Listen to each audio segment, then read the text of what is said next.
Coming up on AVANT Technology Insights with Ken Presti. We're taking a close look at AVANT's State of Disruption Report for 2021, a forward-looking market research report that examines the rates at which new technologies are displacing the older ones.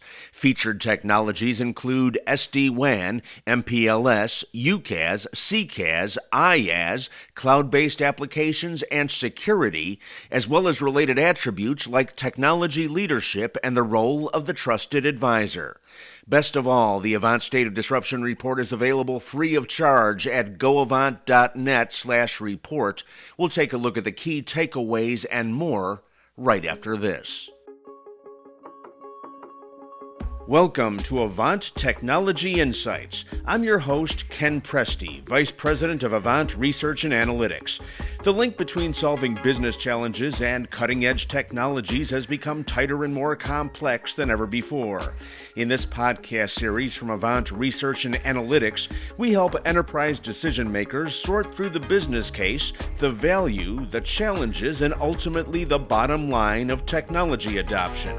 So listen to us at your desktop, take us in the car, tune in from the commuter train, or download us at the gate. You'll find us on Apple, Spotify, and Google, as well as at www.goavant.net/podcast. My guest today has extensive experience in the cloud, hosting, and telecommunications industries. He's a business and channel development leader with a strong technical and product marketing foundation, as well as a proven track record for delivering strong results.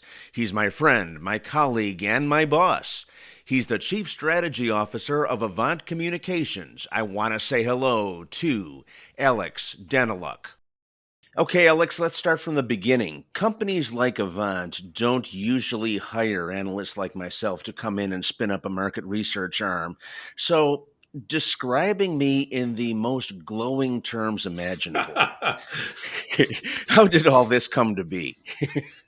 Well, Ken, thanks first for having me. It's a pleasure to finally sit down behind a mic with you. Appreciate that. So glad to have you on board. As you know, AVANT is a platform for IT decision-making. We help trusted advisors navigate the confusion that's out there in technology for their clients. And to do that, we have to arm them with a ton of information of what's going around in the world. And it's not just about the sales engineering aspects. It's not just about what's happening from a revenue growth perspective, but really diving into the deep details of what's happening. And what better way to do that than to hire Ken Presti? You have been able to peel the onion, if you will, of all the data that we've collected through the normal course of business, and find those insights and find those golden nuggets and turn them into pieces of valuable information that end users want to know. Thank you. I appreciate that. And in peeling that onion, I didn't even have to cry, so I'm really quite happy about that. The State of Disruption Report is one of AVANT's first market research documents. In fact, the first edition dropped shortly before I joined the company. So as you look at that initiative, the first State of Disruption, combined with this one, what do you see as the main things that have jumped out at you regarding the direction of the industry and the evolution of the channel itself? Yeah, well, the state of technology is good, despite the fact that over the past 12 months, the world has gone through, a terrible situation, and the U.S. economy has shrunk more than it has since 1946. Growth in each one of the segments that we cover in the State of Disruption has continued in double digits. And so, what it reinforces for us is that the pace of change is continuing. It's inevitable. New technologies will always emerge to replace old technologies, and putting that at the fingertips of both our trusted advisors and customers has never been more important, especially as we're having this disruption in the world with what's going on. So the State of Disruption report measures the rate at which new technologies are displacing the older ones. It looks at what does the rate of change look like across various vertical markets and also company sizes. And what we did, what the research and analytics team over in Avant did was we polled 500 U.S. based enterprise technology decision makers. These were all high level people at either the C level suite or management VP level. They were in IT, they were in security, they were in finance. Everybody there was involved in the purchase decision, the implementation, all of those things that factor into ultimately the adoption of new technology. We looked at these subsets from manufacturing, financial services, healthcare, medical, e-commerce, and consulting and business services. And we also did a little bit of a weighting scheme to make sure that what we found in our surveys represented the actual demographics of all this. So when we looked at this, a few things really jumped out right away. In the area of SD-WAN, for example, more than half of the respondents intend to grow their use of SD-WAN. That's not all Right. that terribly surprising. About 46% of them planning to increase that use of SD-WAN by the end of this year, that being 2021, and an additional 14% anticipating significant increases to SD-WAN. What's also interesting is that about 44% of the respondents say they were also increase or that said that they would increase their MPLS usage by the end of the year. Now I was thinking when I first got here that those two would be kind of mutually exclusive. You'd either be growing in SD-WAN and contracting in MPLS or vice versa, but we see them both growing at the same time, which is actually kind of interesting. And I'm seeing this as something about the core of the network versus the Yeah. closer to the edge of the network. What are you seeing? Yeah, totally. That's exactly right. I mean, if you look at what SD-WAN's really good at, it's good at taking different networks and making them even better by making them work together and creating that integration. And it does that at the edge, right? While MPLS is within a company's core. And so, there isn't necessarily the reason to replace MPLS if it's doing a good job for you for your network, and actually moving off of MPLS takes some effort. And so, putting SD-WAN on the edge, combining it with other like broadband services and such, is what we think is happening. And we hear that a lot from customers, that they're sort of putting that at the edge. And once you get your SD-WAN out into the edge, um, that may be what it's going to take before people start to potentially move off of MPLS once they feel comfortable with everything that's going on with their network. We'll see. We'll see how that trend continues, because we'll continue to do this report. From the standpoint of the trusted advisor, I think that's interesting because there may be companies out there, prospects out there, who may think, well, I got to spend either one or the other, but I really can't spend both because that would seem weird on some level, and they would have to try to, really justify that. But I think you just teed that up perfectly, and that's a message that the trusted advisors should be more than happy to take to their customers.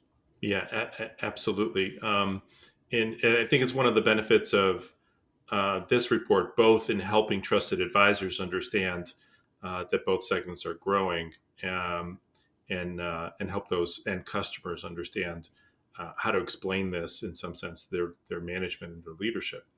Um, Ken, another segment that you found in this report is UCAS and CCAS continues to grow significantly in double digits. Mhm. Um, what this 86% surge in interest in UCAS? Tell me about that you found. So basically, this expanded out from the survey data that we did. I mentioned before that we did the survey of 500, end customers. This actually comes from our IQA data, our pre-sales data that is brought in by Avant.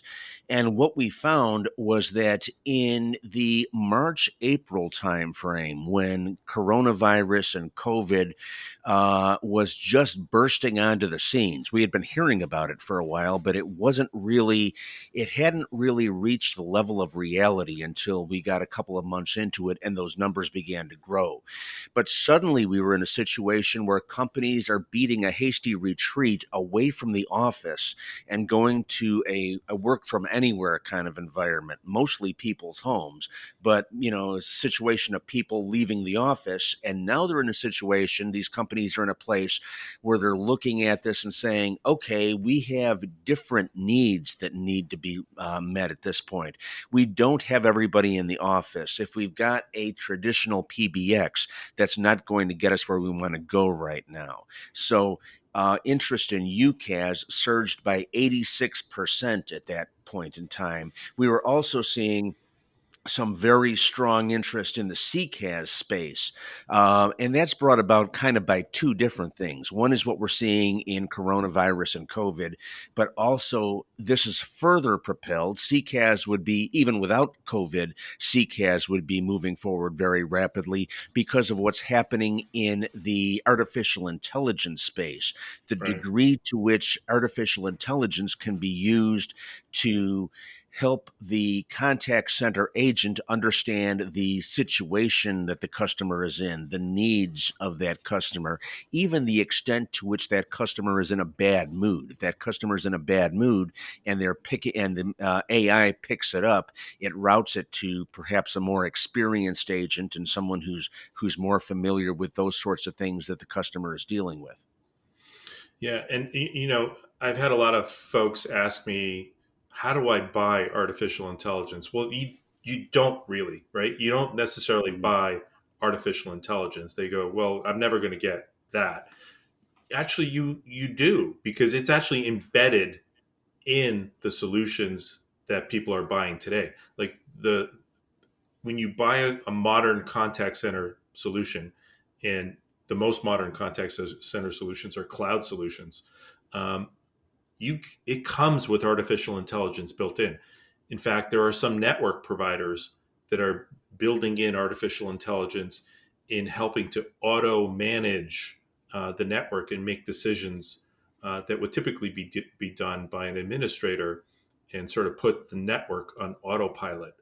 And so that's, I think, an interesting trend.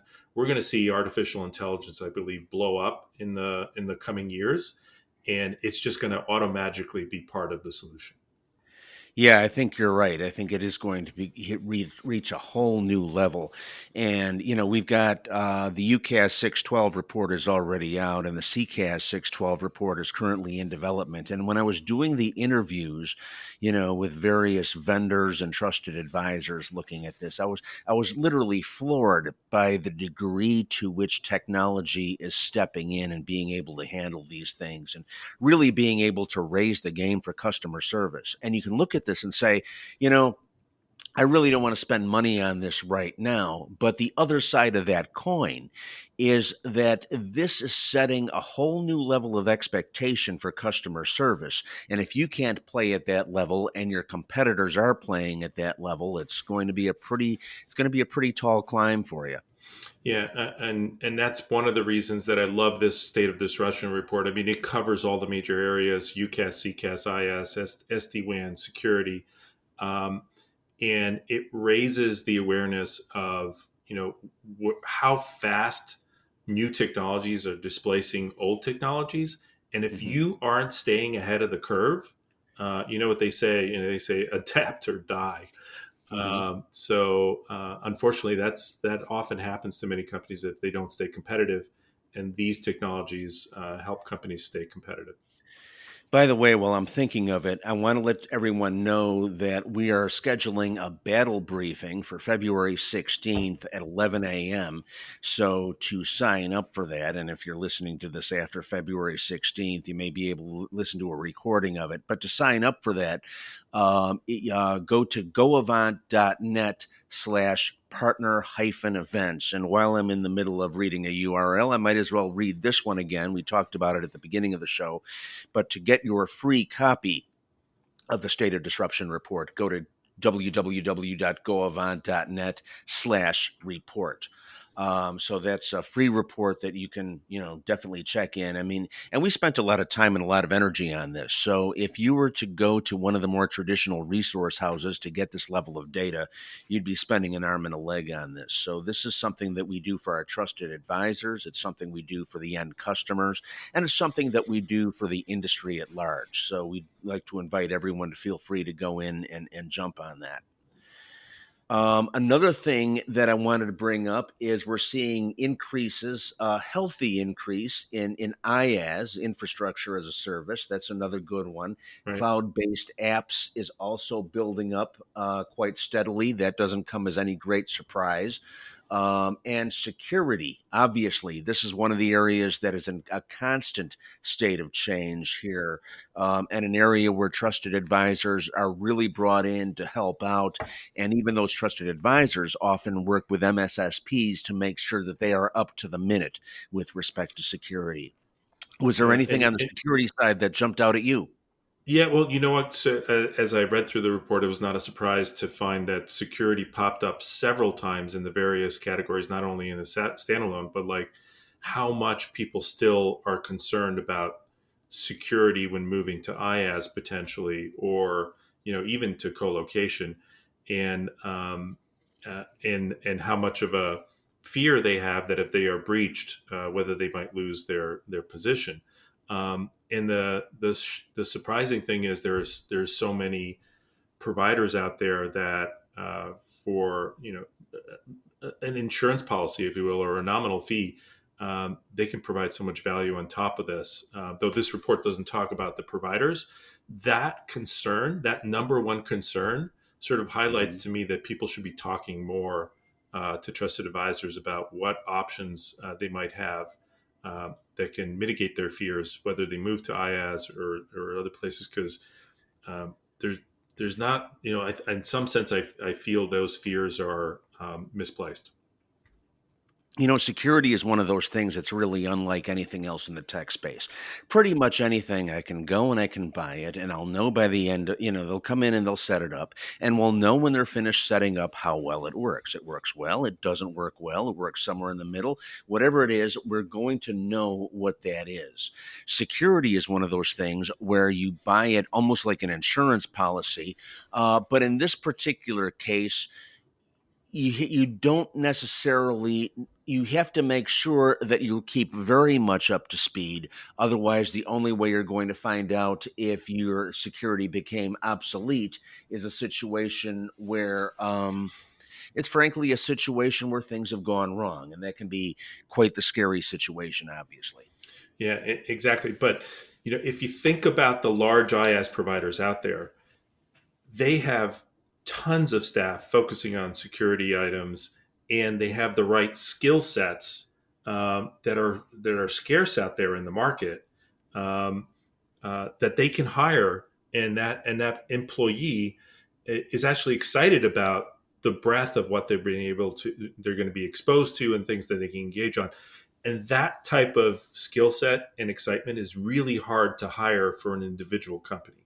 Hmm. And so, that's one of the areas that I think end customers can really think about moving. When you move to a cloud environment or co-location environment and so forth, you get the value of all those expertise from that company, and that's actually going to reduce your security posture because of the skill sets that are out there that they're leveraging. Yeah, and I think the need to partner here, as you just said, becomes very important, because one of the things that we see again and again, and it relates to IT overall, but it's about security in particular.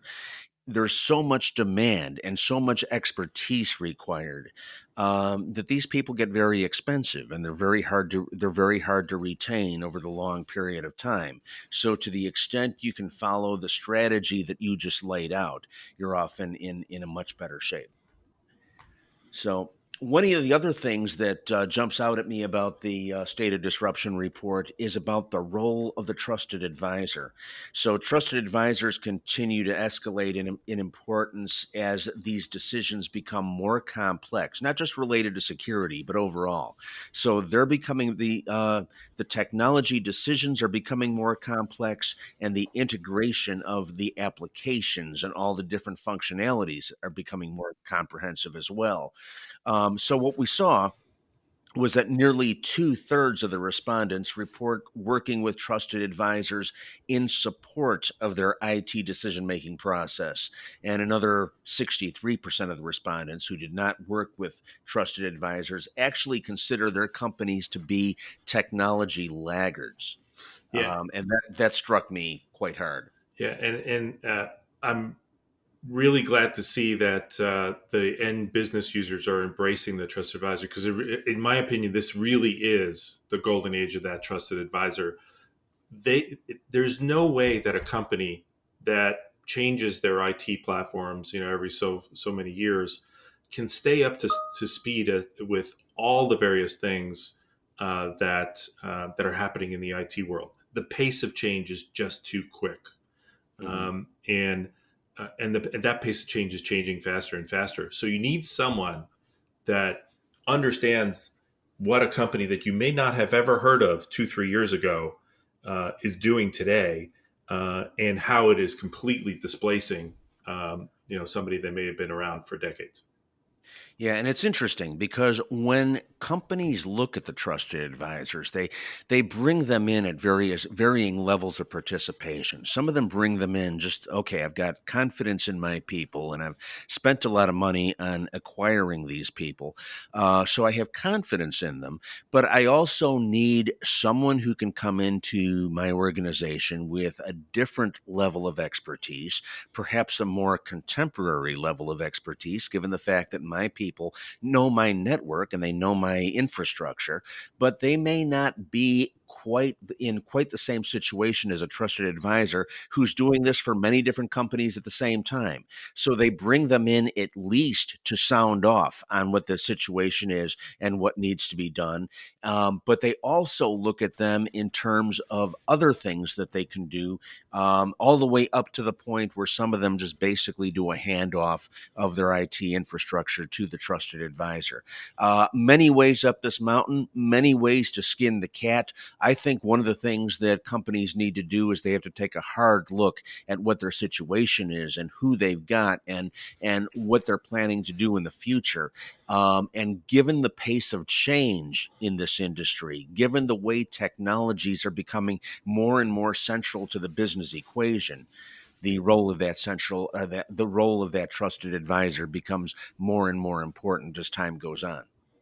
And that's why we spend so much energy in helping the trusted advisor come up to speed with what's going on. I mean, this platform, this state of disruption report, really gets them quickly up to speed on where what the barometer of the technology world is, what things are moving the fastest, where they should maybe come up to speed that they don't know much about, and we're ready here to help them get on that journey and help their end customers. So I hope that trusted advisors download this report. You've done a phenomenal job, Ken, in pulling this together. I'm hats off to you on this Thank second you. state of disruption report. You've taken it to a new level.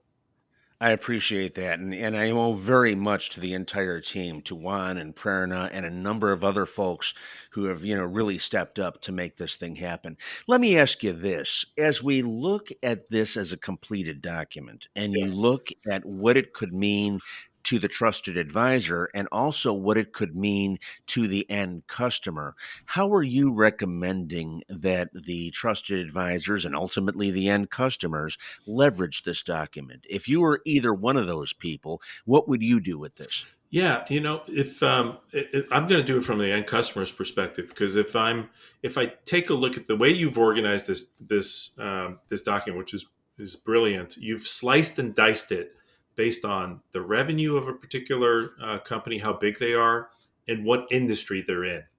So I would sit down with your end customer and share this document, and have the end customer take a look at it and go, hey, I'm a $100 to $500 million company. I'm in the medical profession. What are my peers doing that I'm not doing?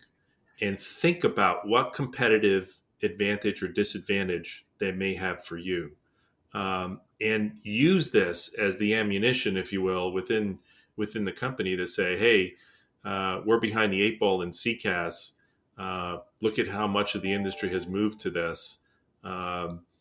If we don't get going on text and chatbots and artificial intelligence and CCaaS, we're going to be behind the eight ball. Yeah, so it works both ways. On the one hand, you can use it as a technical differentiator that drives your business forward. On the other hand, you also need to be aware that if you're not using it, your competitors may well be using it, in which case Exactly. they're leveraging that advantage over and above you. So awesome stuff. Awesome. We had a great time working on this. It was really interesting work. Very happy to be with Avant and working on these projects. So the most recent one coming out of Avant Research and Analytics is the State of Disruption Report for 2021. It is offered free of charge. You can't beat that price. And I hate to hawk it like that, but it really is. It really is unusual to get this kind of thing available to you without having to spend a whole lot of money to get that. To get your copy, go to goavant.net/report. Also, be aware that we've got a battle briefing coming up on February 16th at 11 a.m. goavant.net/partner-events in order to sign up for that. If you're listening to us after the 16th, that will be a recording for you as well.